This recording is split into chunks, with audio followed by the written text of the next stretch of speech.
ஸ்தோத்திரிப்பதிலும், துதிப்பதிலும், மகிமைப்படுத்துவதிலும், பாடுவதிலும், விசுவாச வார்த்தைகளை, வேத வார்த்தைகளை அறிக்கை செய்வதிலும் அதை பிரயோஜனப்படுத்துவோமே ஆனால் எதிர்காலத்தை கர்த்தர் பார்த்துக் கொள்வார்.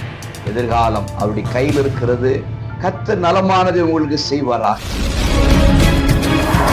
அன்புக்குரியவர்களே, இயேசுவின் நாமத்திலே மனதார வாழ்த்துகிறேன். இயேசப்பா உங்களை ஆசீர்வதிப்பாராக.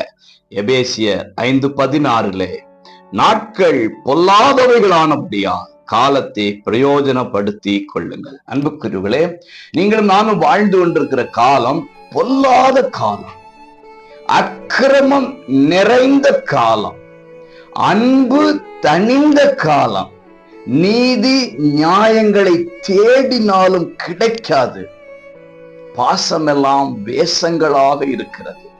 இப்படிப்பட்ட பொல்லாத காலத்திலே வாழ்ந்து கொண்டிருக்கிற நாம், நமக்கு கொடுக்கப்பட்டிருக்கிற நேரத்தை, நமக்கு கொடுக்கப்பட்டிருக்கிற சமயத்தை, காலத்தை பிரயோஜனப்படுத்தி கொள்ள வேண்டுமா? எப்படிங்க?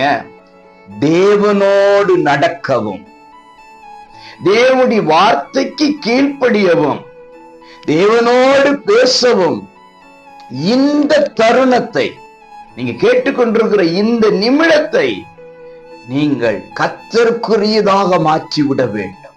ஸ்தோத்திரிப்பதிலும், துதிப்பதிலும், மகிமைப்படுத்துவதிலும், பாடுவதிலும், விசுவாச வார்த்தைகளை, வேத வார்த்தைகளை அறிக்கை செய்வதிலும் இந்த நேரத்தை நாம் கர்த்தருக்காக மாற்றி அதை பிரயோஜனப்படுத்துவோமே ஆனால் எதிர்காலத்தை கர்த்தர் பார்த்துக் கொள்வார்.